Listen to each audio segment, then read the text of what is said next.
The Keystone vision testing machines are extremely user-friendly, but you need to ensure that you follow these instructions carefully for all aspects of using the machine, including setting up the equipment, sitting down your subject, and the running and interpreting of the tests.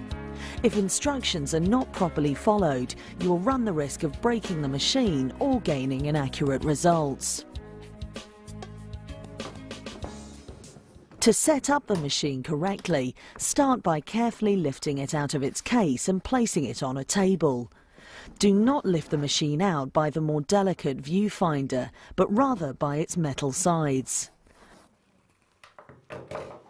Plug in the power supply unit and also plug the control unit into the machine, being careful to push it in the right way round.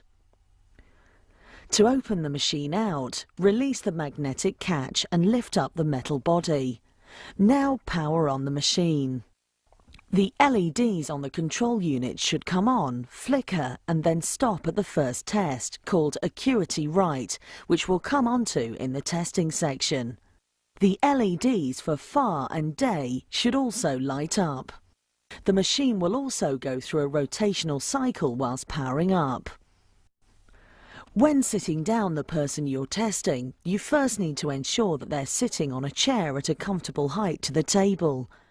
The participant needs to be able to comfortably look straight down into the machine, so the viewfinder will need to be adjusted to the right angle. All tests are given with both eyes open. The occlude buttons on the control panel for left and right eye are to be used for the right and left eye acuity tests on the rare occasions when it may be desirable to test one eye without the other eye seeing. Please see the instructional manual for more details on this. For the VS-5 machine tests, spectacle and contact lens wearers should use any glasses or lenses normally worn for the distance being tested. For example, if corrective lenses are used for distance, they should be worn for the first test, and if reading glasses are worn, they should only be put on for VDU and near vision tests.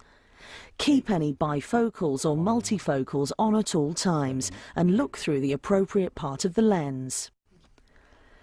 The testing sequence demonstrated here is as per instruction manual. Test F1 on the VS-5 machine measures the right eye for distance. Our employer will now begin test 1 with our participant Steve. The machine will automatically start with this test. The questions to be read out for each test can be found in the instruction manual. Right, Steve, we're going to do test 1. Now what you'll see is 9 blocks with numbers in them. I want you to read the first block on the top row, which is block 1A. Block 1A? Yes. That's 5, 4, 8, 6, 3, 9. If the participant had identified at least 5 of the 6 digits in block 1A correctly, then he would be considered as having 6/6 or 20/20 acuity in the right eye and would not need to read further. However, Steve has got 2 digits wrong, so this test requires him to carry on reading the contents of the blocks, continuing across each row consecutively from left to right, A1, B1, C1, then on to the next line of A2, B2, C2 and so on, until he's able to read a box correctly. One mistake is allowed for blocks A1, B1, C1 and A2, as indicated on the record form. Can you continue and read the next block, please? That's 1B. 1B, yep, okay. 4, 2, 8, 5, 7, 8. Steve has now got only 1 digit wrong and can stop this test here. Now press the Advance key marked ADV on your control panel to move on to test F2. This test measures left eye acuity. The structure of test F2 is identical to test F1 and should be conducted in the same way. Press the Advance key to move on to the next test, test F3. This tests both eyes for distance. Again, the structure of this test is the same as the preceding 2 and should be conducted in the same way. Press the Advanced key to move on to Test F4. Test F4 measures night vision. Switch to the night setting on the control panel. The subject needs to read the numbers in the first block in the top row box 1A. If the subject is not able to read these numbers, ask him or her to read down column A rather than across as with previous tests, until the numbers in a block are read correctly. To move on to the next test, Test I1, you do not need to press the Advanced key. Instead, press the INT1 button on the control panel. You now need to switch to Day on your control panel. This test is optional for those who use workbench tools. It should be conducted in the same way as Test F4, but reading down column B. Press INT2 on the control panel to move on to the next test. This will activate testing at an intermediate distance of 60 centimetres. The test has the same structure as tests F1 and I1 and should be conducted in the same way but reading down column C. Now press the Advanced key to move on to Test 5. You will also need to press the FAR key on the control panel. Begin by asking the participant whether they can see a scale of numbers and dots with 2 cross lines running through it. There are now 2 questions to ask about this scale. Firstly, at which number or between which 2 numbers does the red line pass through the scale? Secondly, at which number or between which 2 numbers does the green line pass through the scale? Mark the number that the participant states the lines cross.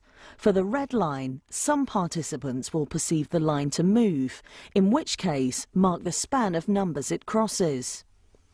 Where the response is delayed by this apparent movement of the red line, you can assist by asking for a number within the range of movement. When this has been obtained, determine how far each way the movement continues. Press the Advanced key to move on to Test F6, which measures far point fusion. The question for this test is simply, how many balls do you see? Press the Advanced key to move to Test F7. This test measures far point stereopsis, or depth perception. This test consists of rows of symbols. In each row, one symbol should appear to stand out in front of the others. Give the patient some time to adjust and then begin by asking which symbol sticks or floats out, or appears closer than the others in the top row. Then ask the same for rows 2, 3, 4 and 5. Tick off the correct answers across the record sheet until the last correct response is given. The order of symbols that stick out in each row from top row to bottom should be box, heart, cross, star and cross. To move on to Test F8, press the Advanced key. This test investigates colour vision. Ask the participant to read out the numbers in the 3 circles on the top row and then do the same for the bottom row. The circles on the top row test for red-green colour perception, and the circles on the bottom row test for blue-violet colour perception. At this point, the peripheral vision test should now be conducted. You do not need to press the Advanced key again for this. Steve, can you stay focused on the test panel, please? Yeah. Now I'm going to conduct test 13 straight after test 7, so can you please stay focused on the coloured circles? Okay. At any time, a light may flash on either the right side or the left side, so please can you respond with either left side or right side? Use the control panel to show a 45-degree nasal field and to check temporal fields at angles of 85 degrees, 70 degrees and 55 degrees. Please note that the 45-degree test for the right eye lights up on the left side and vice versa. When the peripheral vision test is complete, the near vision test should now be conducted. To do this, press the near button on the control panel, then the Advanced key each time to go through tests N1 to N6. When marking for tests F1, F2 and F3, you need to look at what you've marked in the test description column and then find the data in one of the other 3 columns. This will indicate the acuity measure.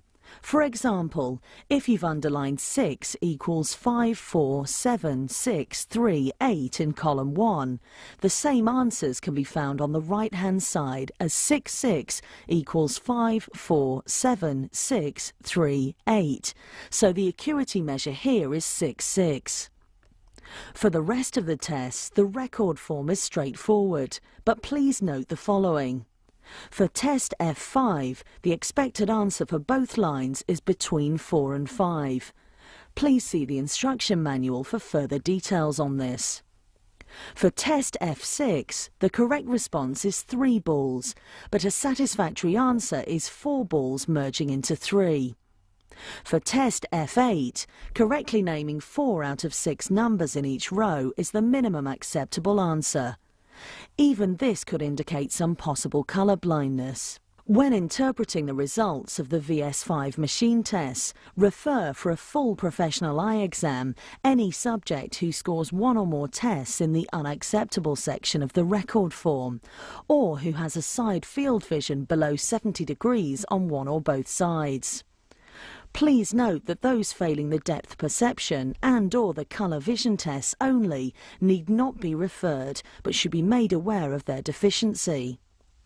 Scores in the lightly shaded area indicate a somewhat doubtful performance, and subjects whose occupation requires good vision, e.g. display screen users, and who score in the lightly shaded area would also benefit from referral for a full examination. For the low-light night vision test, the results should not be significantly different from those obtained under normal light conditions. Under normal use conditions, the VS-5 requires minimum attention if it's protected by the dust cover when not in use. Virtually no repair or adjustment is needed, since all operating components are protected and solid-state circuitry assures exceptionally high reliability. The machine does not need to be calibrated, and it does not normally require annual servicing. Please refer to the manual for more details about maintenance. We will now go through some frequently asked questions and tips that will be useful for using your machine. If one side of the target is blank, possible causes are either that the LED lamp inside the machine is faulty or blown, which will require replacement with a spare as per the instruction manual, or that the occlude switch is faulty. If the machine and control panel do not light up when switched on, there are a couple of possible causes. The first is that the power supply unit is faulty if the green LED is not lit up. Replace the power supply unit with a new 12-volt Keystone AC-DC adapter. The second possible cause is that the link fuse on the main PCB is faulty or blown. When the machine is switched on, if pressing the advance and reverse buttons does not move the target, the possible cause is that the control panel is not connected properly. Turn the machine off, remove and refit the control panel, turn the machine back on, and ensure that the green LEDs for acuity right, far and day are lit up.